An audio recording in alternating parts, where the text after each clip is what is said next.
Okay, this is the beginning of the Eastern Solomons battle scenario. I'm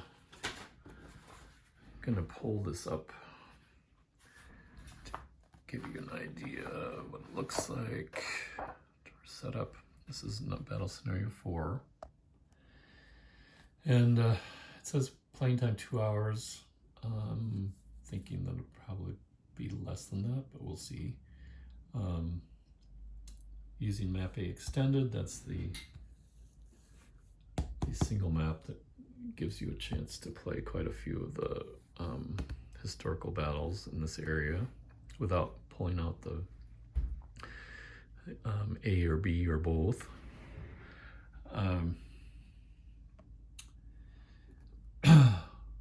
Japanese is the operational player. The operational intelligence is intercept, which means that when it comes to the contact phase, the Japanese can move a number of hexes, as many as they can, until the allied player either stops them after 2 hexes or does a successful search, and if they do that, they can stop them also. The basic goal of the Japanese player, and what I like about these scenarios is that they're a little bit asymmetrical. There's of course trying to stop the other player from fulfilling their victory conditions, but sometimes the victory conditions are not exactly just like, sometimes you might think of a simpler victory situation as sink more capital ships than the other player. Usually there's a more strategic or operational aspect to the scenario, and so the one player is trying to accomplish that goal, and the other player's, yes, trying to stop them, but also do something else in the meantime. In the case of the Eastern Solomons, there's a Guadalcanal base set up for the Allied player, the US player, and there are already Japanese and American troops on Guadalcanal fighting it out. They don't play a part in this scenario, so you just assume that they're there. This base contains 2 air units. I'll pull them out here. These are the 2 air units that are based in Guadalcanal. Notice this one is CV carrier capable. That's in the errata. It's not listed that way in the book that was published and sent out originally. But Mark Herman said to make sure that this one is naval capable, so it can land on the base here at Guadalcanal. It could also take off and land on a carrier if happens to be room. There's 4, I don't know if that's right. It might be, I have to check because I don't think that has 4 steps. Yeah, that shouldn't be a 2. That should be a 4. So there's only 2 steps left of this unit. So 6 minus 4 is 2 steps. This particular unit only has 1 step left, which becomes important because one of the goals of the Japanese player is to either interdict at any time during a battle cycle turn, interdict this base, which means it has to have 5 hits on it, or eliminate all air units from this base. And since there's only 3 steps there, that's doesn't seem like a lot. And I double checked the victory conditions, and it says either interdict Henderson Field at any time or at the end of any battle cycle have eliminated all U.S. air units. So they have to do either or, plus they must land one of these battalions on Guadalcanal. It's not really it's a reinforcement situation, so all they have to do is get a ship to Guadalcanal and then unload. That's it. Plus the interdiction or the elimination of the air units. And I could say right now, it seems to me, I kind of played through one time to scope it out, scope the scenario out, and it seems like a tough thing for the U.S. to stop the Japanese from doing that. But we'll see when we play it out all the way in this playthrough. The one thing about interdiction is that you'll have to remember, if a base is interdicted, there is a phase, if we can zoom in here, where it says, if I can find it, airfield repair. So if the operational player, I shouldn't say operational, the advantage player moves, attacks, interdicts the airbase, then when the disadvantage player gets to here, they can take all the hits off of the airfield. So you have to do it in one turn if you're the disadvantage or the advantage player. Interesting thing is, if say Japanese were the disadvantage player, they could end up having the disadvantage air mission and bomb that airfield, and then in the next battle cycle it could not be repaired until the disadvantage battle cycle phase. So it's possible the Japanese could, if they were the disadvantaged player, get those 5 hits, and then it would not be, or say, I'm sorry, let's say they got 4 hits. It couldn't be repaired during that phase, and then they got to be advantage player, and got the 5th hit. That would count as interdiction, even though later in the phase they could repair those hits. So I guess what I'm saying here is, being the disadvantage player as the Japanese in one battle cycle may not be such a disadvantage,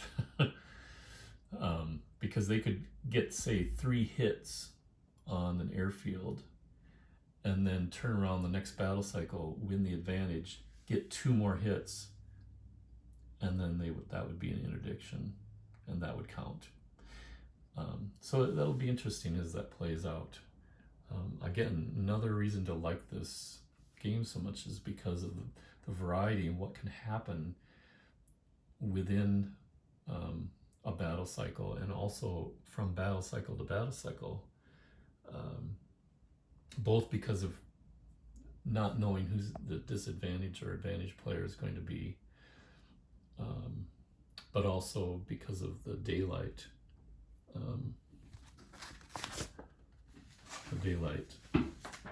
sequence. So you might be about ready to attack, and then find yourself at night, and you're going to have to pull back, and you can't do any air attacks, generally speaking, at night. So that can really put a hitch in plans when you're looking ahead. One thing to mention too is that on the dice roll, dice roll for advantage disadvantage players, a tie goes to the operational player. So if 2 5s are rolled, then in this scenario, Japanese would win the advantage. Okay, so before we get started for real, just to give you an idea of what we have for forces. There are some ships in Kavieng, and that would be Force 10. Let's spread them out here. Sorry, Furitaka has 3 hits on it. You've got 2 other carriers, so that's a small task force of 3, possible task force. Right now, everything is just forces because there are no naval units out to sea. Once the naval units launch, they become a task force. So that's Force 10. Force 14 is very important because it has 2 land-based air units, but even more important, it's got the invasion force, or I should say the reinforcing force. So there's 2 battalions that I put on the APD transport, a Marine battalion, and a regular infantry battalion. And then I also put a Marine battalion on this destroyer, which Japanese can transport battalions on destroyers. And I'm doing that to spread out the infantry reinforcing forces, because if I put them all on one ship, if that ship goes down, they all go down. And the Japanese only need to get 1 battalion landed. So any one of these, as far as I read it in the victory conditions, they only need to get 1 of these battalions landed in Guadalcanal.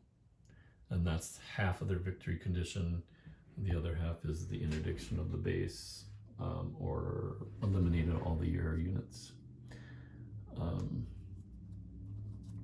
Okay.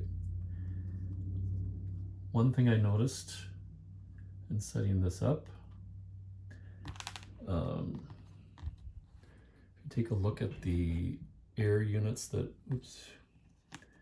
are in Rabaul,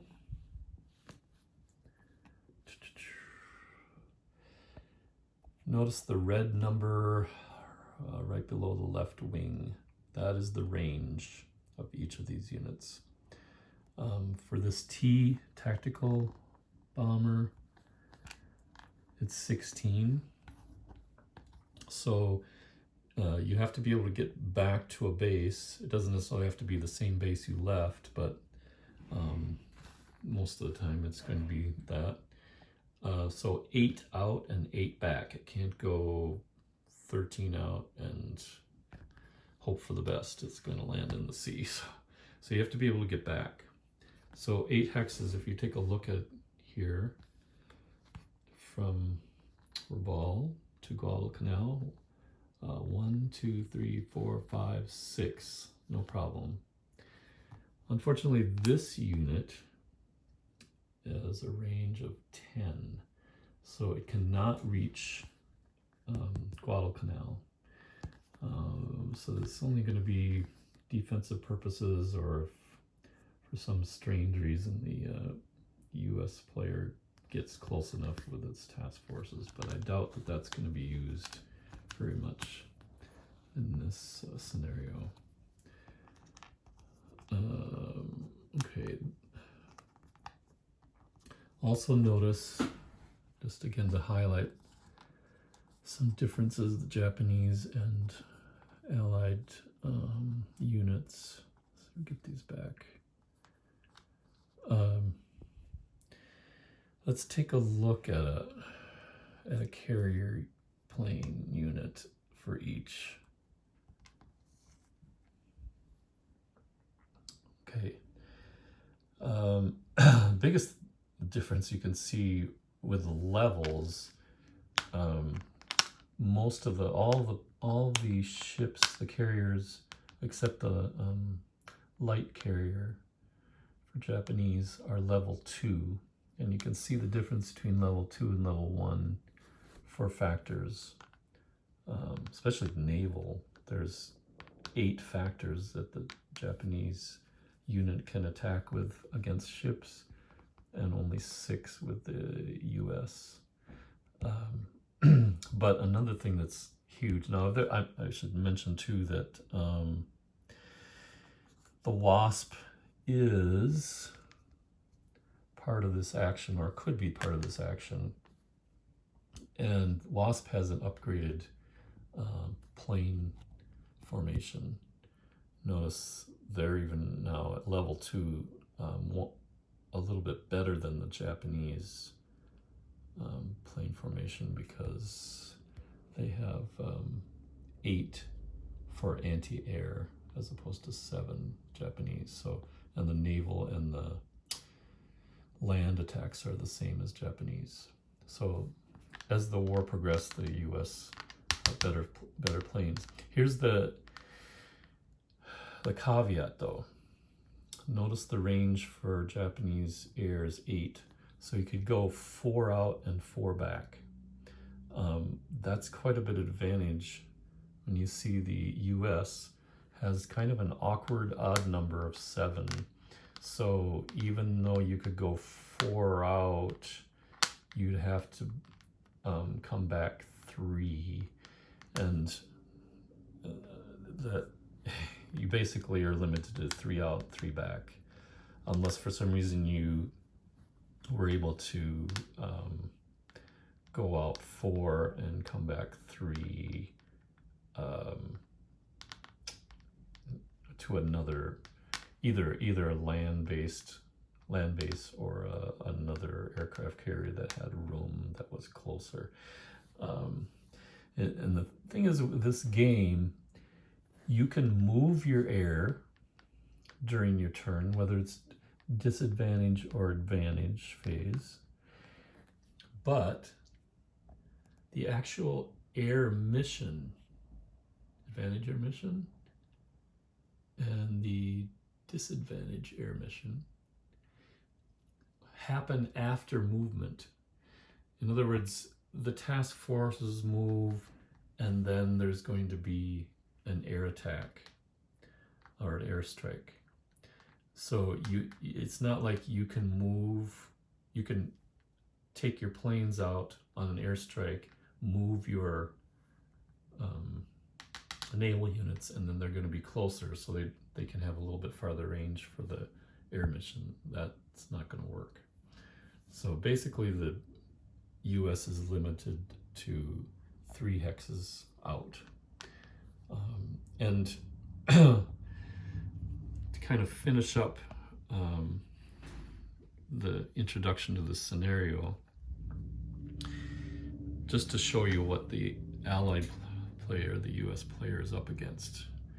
I highlighted a couple of the smaller forces the Japanese have, including this reinforcement task force. This is the big force at Truk, Force 17, and it consists of let's get the hair centered. It consists of 3 regular carriers, 1 light carrier, some battleships, cruisers. It's crazy. Because of the limitations for task forces, which we'll get into once we start playing, that force cannot go into 1 task force. It's going to have to be split into at least 2. And most likely we'll have 2 different carrier task force. But that's quite a bit of firepower. The US has that small, well, they're over here now. Sure, I put them in the wrong spot. They have the couple plane units at Guadalcanal. Their main force, and actually split them into two forces for right now, because there's a limitation with the Hornet and the Pensacola and the Boston as far as moves that they can do. So I split them into two forces. Technically, if you've got forces in a base like this, there should be just one marker for all of them, but for the purposes of making it a little smoother, I put two forces. This is the 2 carrier task force with the Enterprise and the Saratoga. Enterprise has 6 steps of, or a 6-step unit. And the Saratoga has a 4-step air unit. And then it does have 1 battleship, North Carolina, couple cruisers, a light cruiser, and the destroyer. So it's not nearly the amount of firepower that the Japanese has. You definitely don't want to get into a surface-to-surface battle if you're the Allied player. You're going to have to really be cagey as far as how you approach Guadalcanal and try to defend Guadalcanal from reinforcement.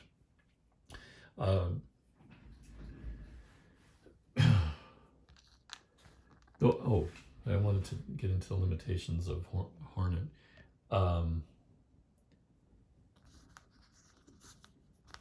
I should say Wasp, not the Hornet.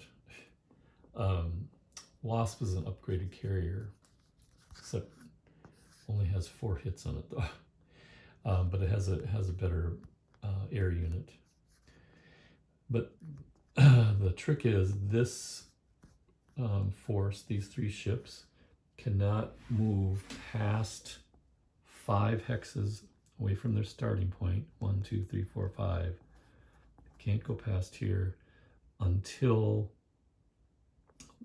any naval unit has been attacked by the Japanese. So that's a little bit of a limitation. It'd be nice to have the 3rd carrier right away, but you can't. So as the Japanese player, my strategy is to see how far we can get with this reinforcement task force, because if the U.S. lets you get all the way down here and unloads pretty early in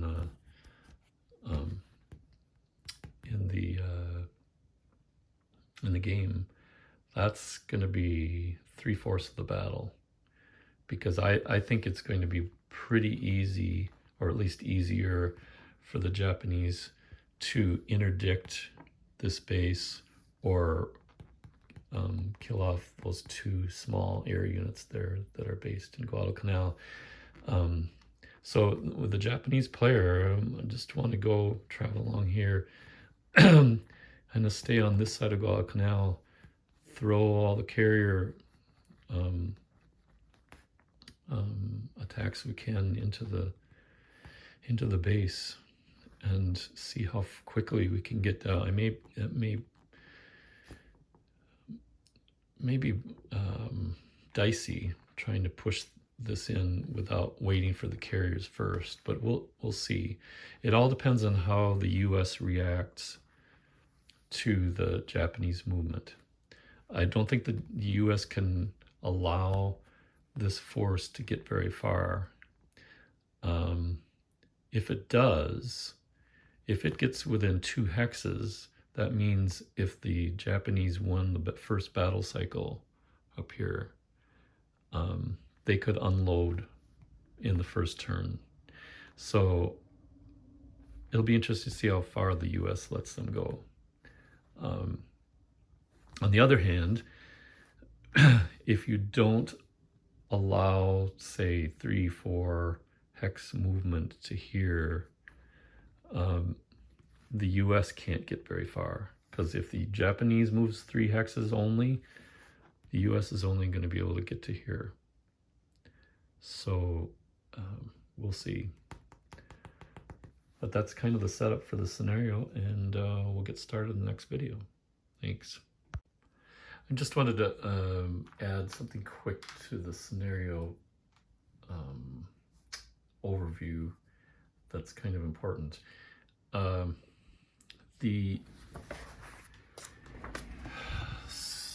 One of the rules, number 5 in this setup, exclusion of any movement phase. Each side receives a single once per game submarine attack against any naval unit. Conduct a submarine naval versus naval attack with a strength of 2. The Japanese has 5 subtracted from this die roll. So if you look at the chart for attacks, over here, look at the submarine naval versus naval line.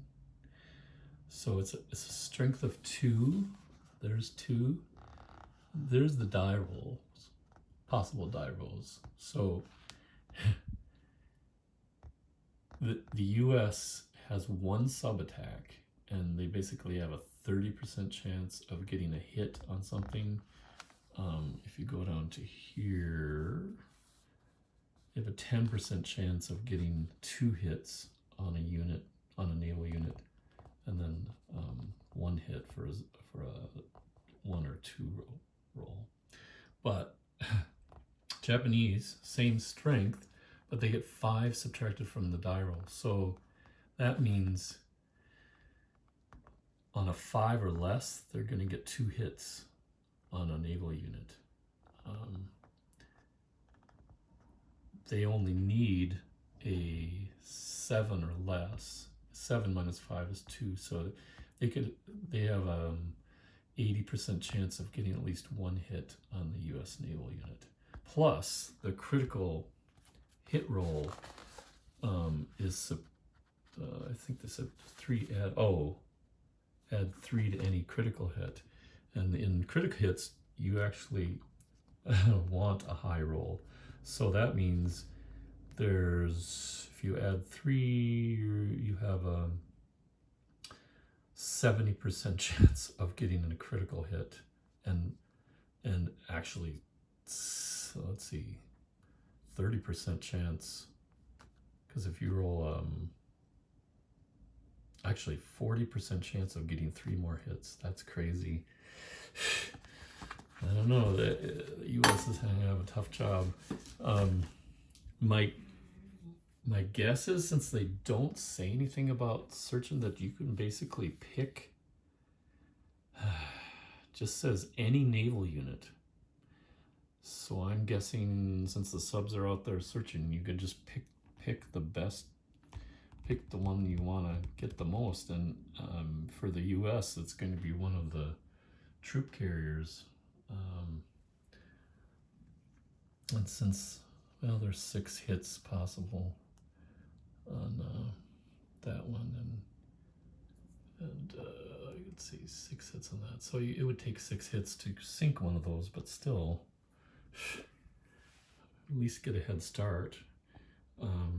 It's possible that one of the carriers could be crippled.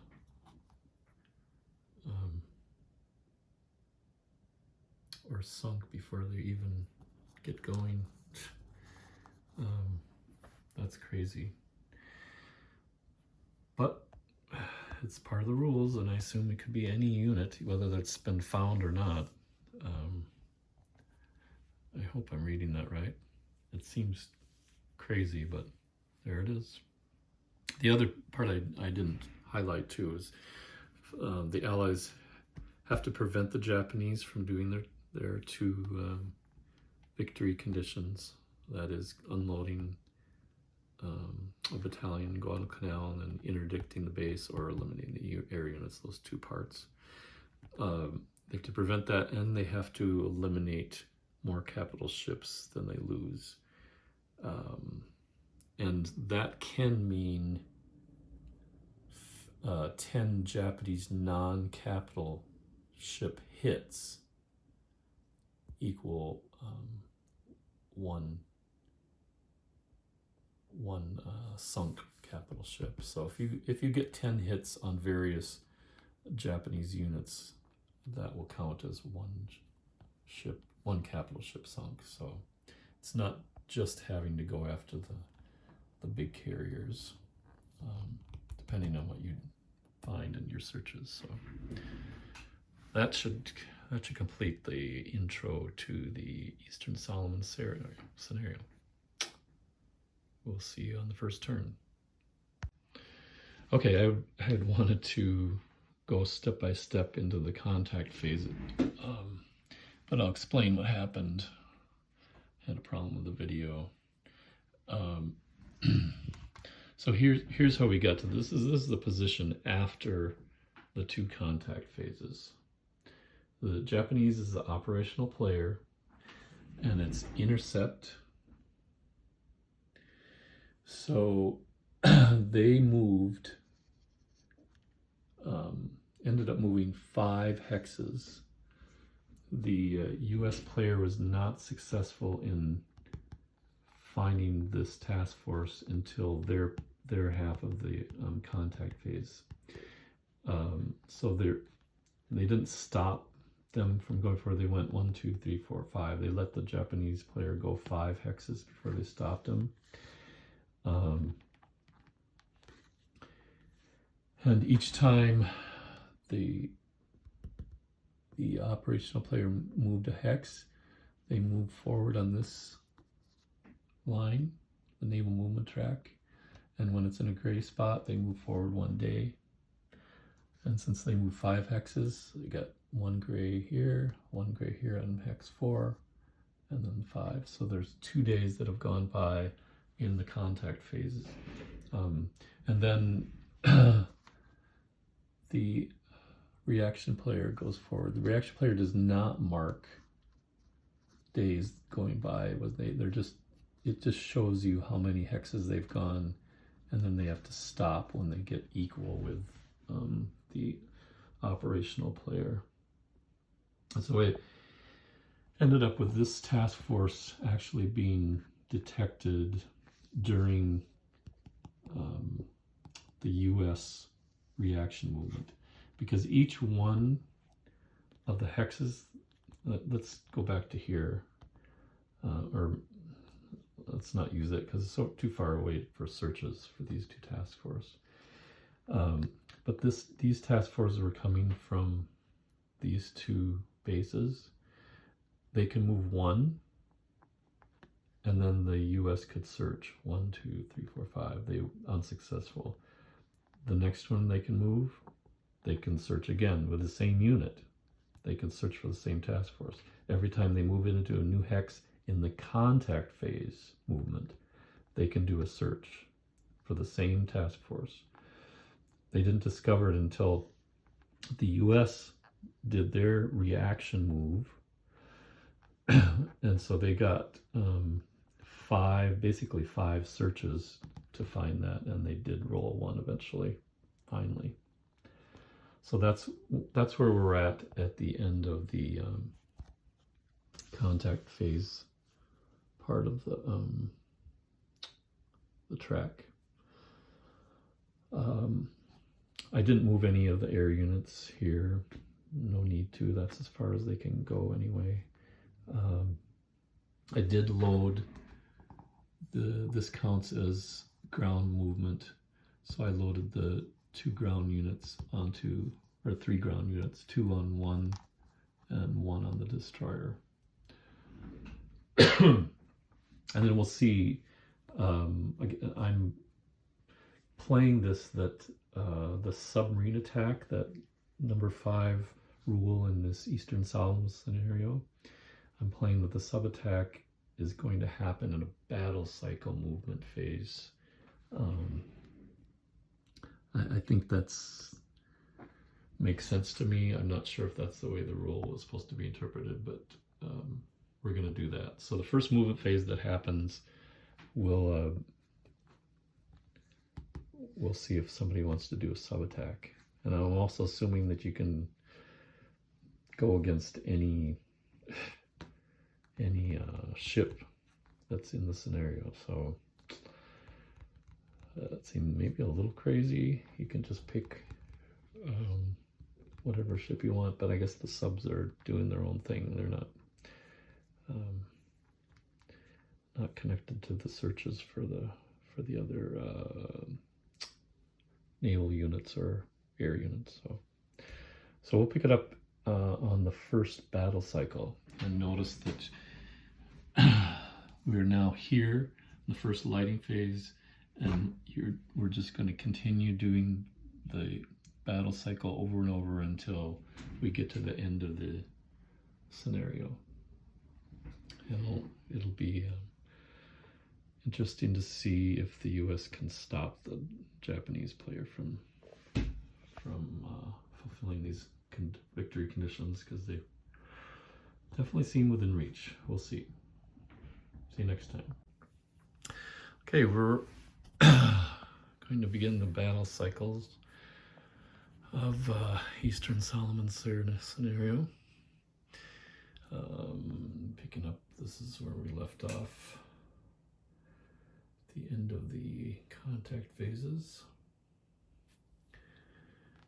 Remember, this is the reinforcement task force trying to get their battalions to unload in Guadalcanal. Task Force 2 cannot go any farther until there's a naval unit that's attacked. Let me double check. I think it's a naval unit, not...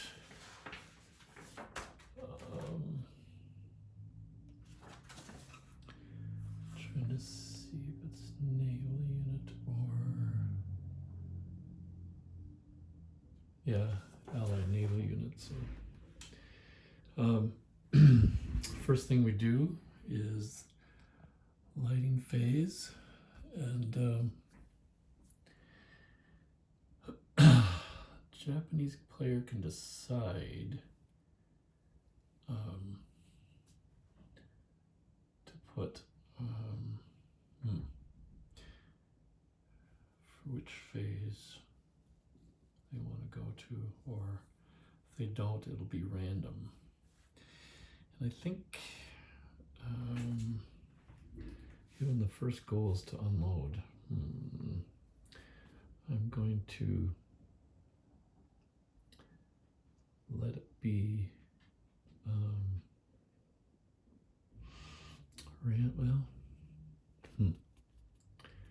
I think we're just going to go with random right now and see what happens. So we'll roll for lighting. That's a 1, and that's going to be night.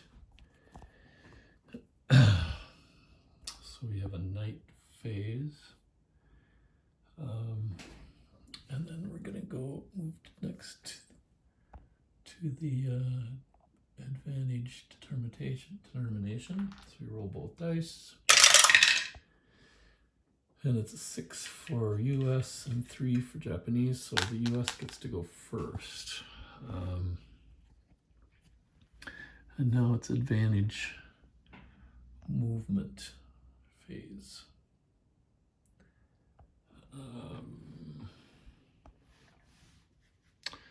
So I'm not going to move any air units, don't have any ground units to move, so we'll do the task force. We cannot move that one yet. So we'll go 1, and night searches. Don't have any long range air units, so I can't really do any night searches with the US. The farthest the Japanese can search with the spotter planes is 2 hexes during night, so they're not going to bother yet. So that was 1 hex, and then we'll move 2 to to there. That puts the U.S. Aircraft carriers within range of Guadalcanal in case there's any targets that we can try to hit. Once the task force moves into there, we can attack an air mission, but not this turn, because that is too far. But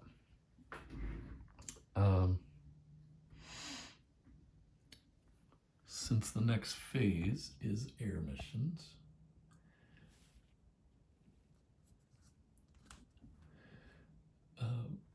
advantage air mission, it's U.S. advantage. We could take off. I don't know if we can do. Let me check something. As far as night attacks from land-based, I want to check something in the rules first. Yeah, that's what I thought. There's only some night fighter capable U.S. units that can do night air attacks, so no air attacks by the U.S. at all, so they're kind of stuck where they're at right now, and the searches are pretty much moot point. So then we go to if there were task forces in the same hex, you could have naval combat, but we're going to go to the bombardment phase. We can't do any bombardment because we're not in the hex. Ground combat, it's none of that. Airfield repair, don't need to do that. Rally, disadvantage movement. So now we have the Japanese movement. And we will move this one in to the hex. And I believe,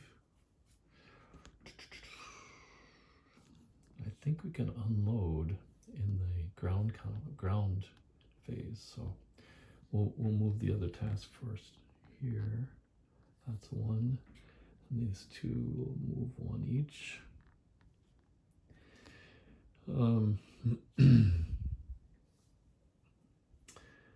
No searches yet. Let's see. 1, 2, 3. Yeah, we need to be within 2 for spotter planes. That's not going to work here. Search here at night won't make any difference. Think this task force 4 can't really combine with the other one, so we're gonna move to here, and these will move their second hex to here. Okay, that's the end of the naval movement part of, and then I believe we can unload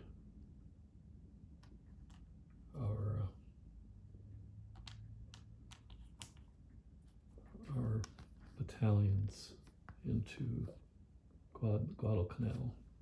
So they basically disappear. That's the first half of the victory conditions for the Japanese player.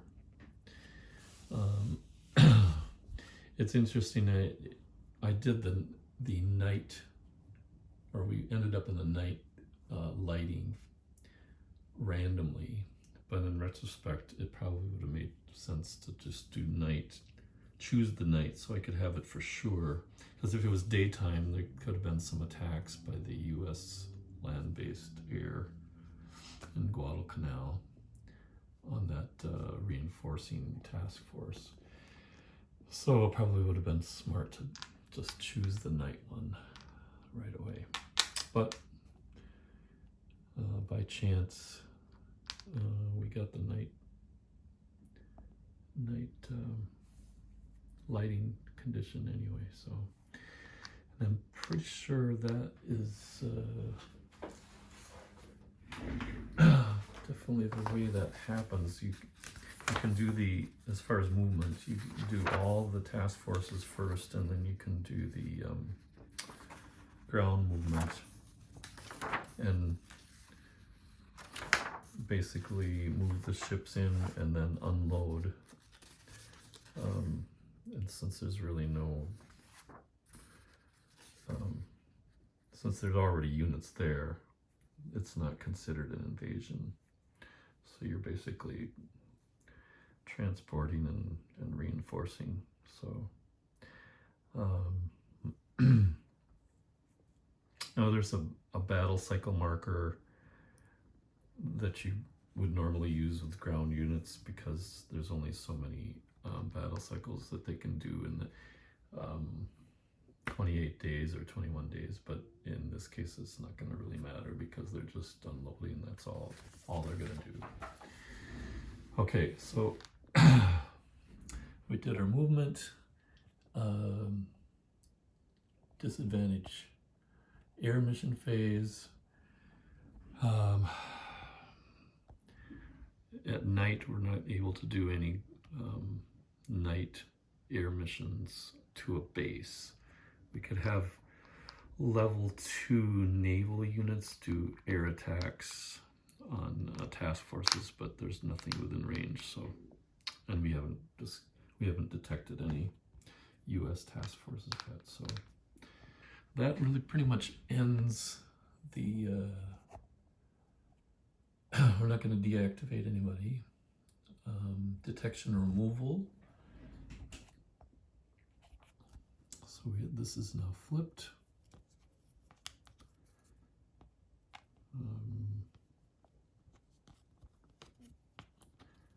To its undetected side.